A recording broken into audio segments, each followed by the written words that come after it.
NEET Yuji 2026 পরীক্ষার্থীদের জন্য গুরুত্বপূর্ণ ঘোষণা করল ন্যাশনাল টেস্টিং এজেন্সি। পরীক্ষার আবেদন ফি ফেরত সংক্রান্ত প্রক্রিয়া নিয়ে সংস্থা জানালো, যে সমস্ত পরীক্ষার্থী ফেরতের জন্য যোগ্য বলে বিবেচিত হবেন তাদের অর্থ সরাসরি পরীক্ষার সরকারি পোর্টালে জমা দেওয়া এবং যাচাইকৃত ব্যাংক অ্যাকাউন্টে পাঠানো হবে। সাম্প্রতিক সময়ে নিট পরীক্ষার্থীদের লক্ষ্য করে একাধিক সাইবার প্রতারণার অভিযোগ সামনে আসার পরই এই বিষয়টি স্পষ্ট করল এনটিএ। সংস্থার বক্তব্য, সঠিক ও যাচাইকৃত ব্যাংক সংক্রান্ত তথ্য জমা থাকলে ফি ফেরতের ক্ষেত্রে কোনো ধরনের বিলম্ব বা জটিলতা তৈরি হবে না।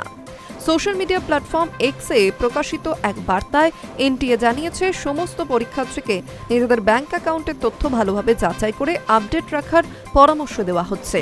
ভুল তথ্য জমা থাকলে ফি ফেরতের প্রক্রিয়া বিলম্বিত হতে পারে। এছাড়া যারা আবেদন করার সময় ভুল ব্যাংক অ্যাকাউন্টের তথ্য দিয়েছেন বা কোনো কারণে তথ্য আপডেট করতে পারেননি, তাদের জন্য স্বস্তির খবর দিয়েছে সংস্থা।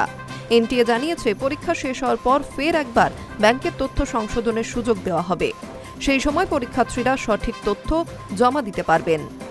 এছাড়াও রয়েছে প্রতারণা নিয়ে সতর্কবার্তা। ফি ফেরতের নাম করে প্রতারণার ফাঁদ থেকে সতর্ক থাকতে পরীক্ষার্থী ও অভিভাবকদের বিশেষ পরামর্শ দিয়েছে তারা।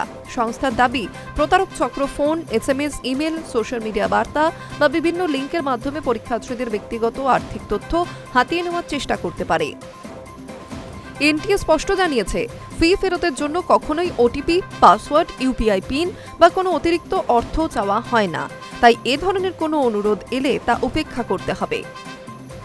এর পাশাপাশি জানানো হচ্ছে কিভাবে ব্যাংকের তথ্য যাচাই করা হবে। পরীক্ষার্থীর প্রথমে নিটের সরকারি ওয়েবসাইটে লগইন করতে হবে। এরপর ব্যাংক অ্যাকাউন্ট ভেরিফিকেশন বিভাগে গিয়ে account number, IFSC code, account হোল্ডারের নাম সঠিক রয়েছে কিনা তা দেখে নিতে হবে। সব তথ্য মিলিয়ে দেখে তা সংরক্ষণ করলেই সম্পূর্ণ হবে প্রক্রিয়া। কোনো সমস্যা বা প্রশ্ন থাকলে শুধুমাত্র এনটিএ সরকারি হেল্প ডেস্ক এবং অফিসিয়াল ওয়েবসাইটের মাধ্যমে যোগাযোগ করার পরামর্শও দিয়েছে সংস্থা। Hi News network.